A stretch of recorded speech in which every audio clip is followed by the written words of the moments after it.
Top of the morning, everyone. It is September 3rd today, and it is day 5 of our archery hunt. So I'm feeling it today. It's going to be a solid day. We're going to have some action, have some cool experiences. That's the hope. So just getting rolling. First thing again this morning, got the coffee done. Next year I'll be better prepared. I'm going to stop into the place in Ingham.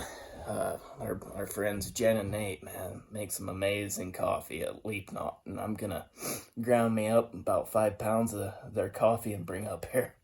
This Folgers, it does the trick, but not like Leap Knot would. So Folgers is gonna have to do. Something's better than nothing. So yeah, I captured that furry friend of ours last night.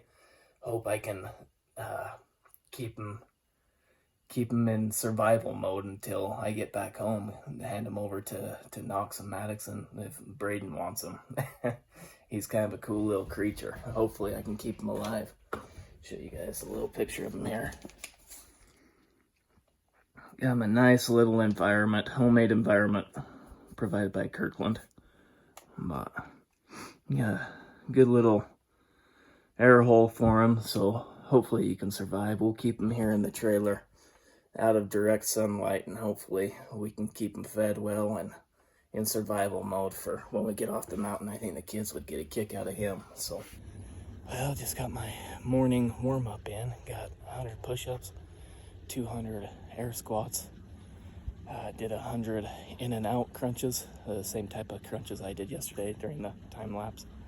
Which, tell you what, that was a butt kicker after doing all those air squats. That's a lot of leg, not only core, but legs too. So that hurt me a little bit. And then did 100 regular crunches, and then did 100 seconds of a front plank and 100 seconds on each side as side planks. So good little burn. But I just stepped outside, check out, see what the sky looks like. Man, it's clear. Got just a sliver moon. I don't know if you can see that very well, probably not. Yeah, I guess a little bit. Probably can't see the stars. Beautiful morning already. Anyways, I seen a shooting star, so I bet you can't guess what I'm gonna wish for today to happen. So I don't know if you call that superstitious or what. I guess you probably would. I don't know if you're a superstitious person, but hopefully it brings me some type of good luck. So, okay, we'll see you guys up on the mountain. Good morning, everyone.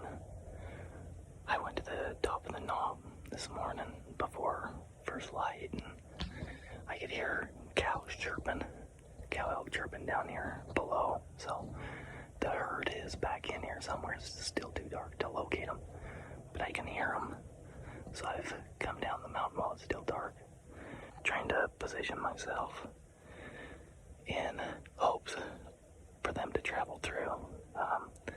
I'm kind of in position where I watched those 2 satellite bulls come through the same area the other day. I'm hoping that's just kind of their habitual route. So wish me luck.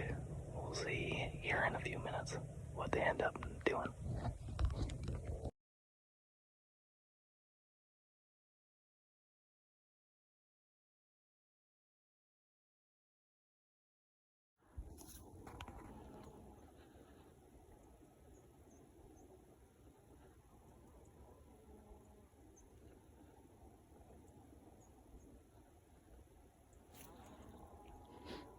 See if I can coach this one in a little bit.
Son of a gun.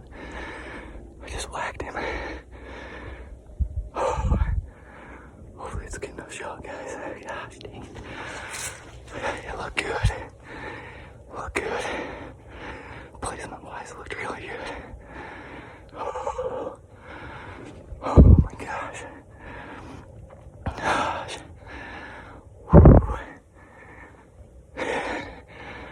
Oh gosh. There's some fledging sticking out, but gosh dang it. It looked good right behind the shoulder. Perfect up and down.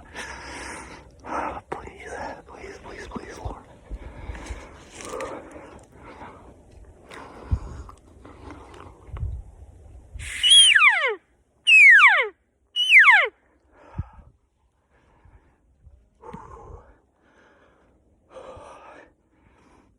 He's not the great big grande I've been looking for, but man, how do you pass up an experience like that?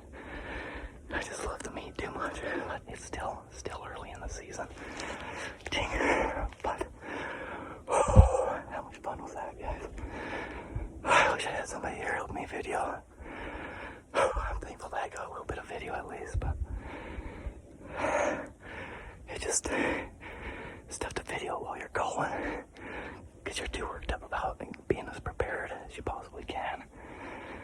I got a good range on him. He went right behind a big tree, and I stood up and ranged a tree that I thought he was going to walk in front of. So I had a good idea, distance, and man, he came out, and I told myself I'm going to take a good look at him. If he presents a perfect opportunity broadside, no questions, then I'll most likely take it.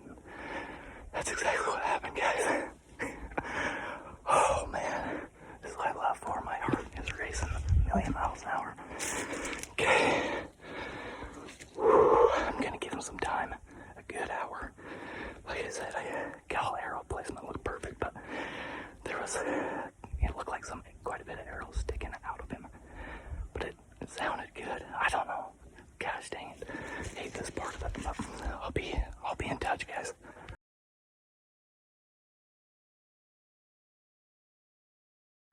Alright, now that I'm settled down a little bit, heart's not racing quite as fast, but I shot him at 7:15. Like I said, it looked like a great shot, but it always runs through guys' head, worst case scenario. And after what Blake went through and the shot that he made, I'm gonna give this guy at least an hour before I even go to where he was standing when I shot him, to even go look for any evidence. And then I might even give him a couple hours total before I even start going in looking for him. Like I said, up and down, left and right looked sweet. It just didn't penetrate as much as I'd hope, so golly, was perfectly broadside. I can't, as a gal, it's hard to remember, but I mean, he may have had his left foot and his left leg forward, where his right leg would have been a little bit back. Possibly the arrow may have stuck his opposite side shoulder to stop the penetration, but let's hope that it's enough, guys. I pray that it was quick and lethal, and that we can just go and find him quickly. It's nice and cool right now. Get him cleaned and taken care of, get this meat put in the cooler. Okay, guys, wish me the best of luck. I'll keep you posted for sure. So I'll give you guys a little rundown while I'm sitting here patiently waiting, watching the click tick every second. So that last video that I showed you, then that's exactly where I was sitting and where that bowl was coming up. So this is where I was standing, right behind this bush. I was kind of kneeling down while I was coaching him in, and he was right there on that ridge line. Well, he walked up this ridge, went behind that cedar tree there, and was kind of hugged up next to those two back cedar trees. Anyways, when he went behind that cedar tree, I stood up and ranged those furthest back cedars. and that ranged at 73 yards. So that gave me a good idea when he walked out behind that tree. If he was in the middle of that, then he'd be about 65. If he was, you know, just a couple yards in front of those furthest trees, then he'd be closer to 70. So, and that's right where he was 70 yards. So, which I've practiced that shot time and time and time again at my house. That's not a shot that I would ever take if I wasn't confident in my abilities to make that shot. And I've made that shot 8 out of 10 times, maybe even 9 out of 10 times at my house when I'm practicing. So I stood up, he was feeding, perfect broadside shot. I mean, he held perfectly still. He wasn't paying attention to me, he was eating. So I knew chances were that he wouldn't jump my string when I took the shot, which he didn't. I mean, he stood there when my bow went off. I recall him lifting his head, but no movement. So whew, pretty sweet, guys. Check out this sunrise. Holy smokes, man, what a beautiful scenery. What a great day and a great place to kill an elk.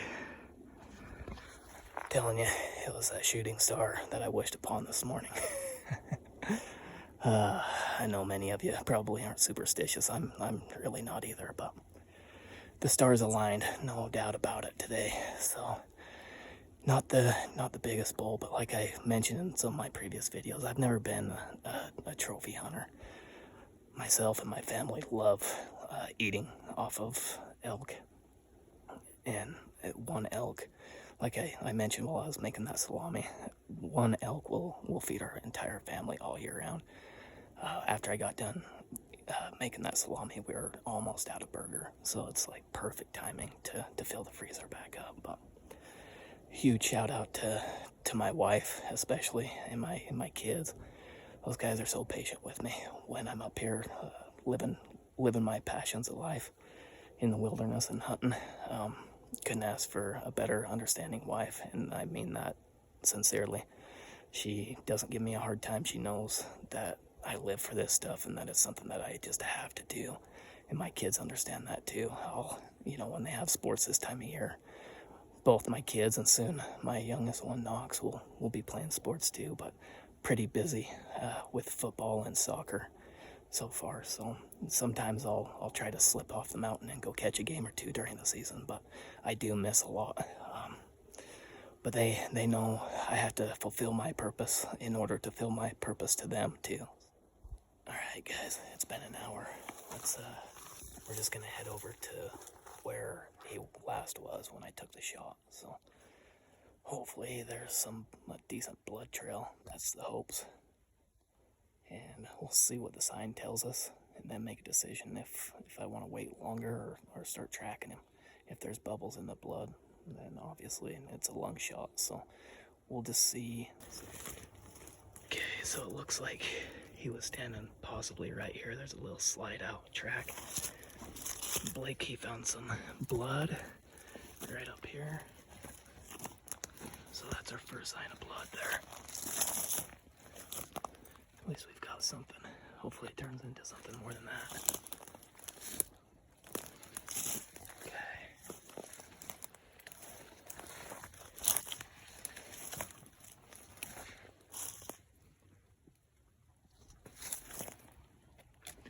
Just gotta take our time. Make sure we don't miss anything.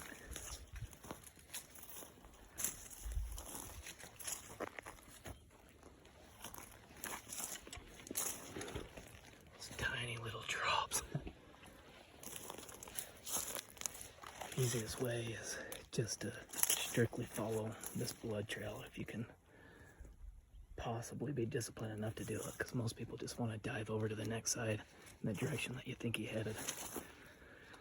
Okay, stay tuned, guys. Hopefully find more blood.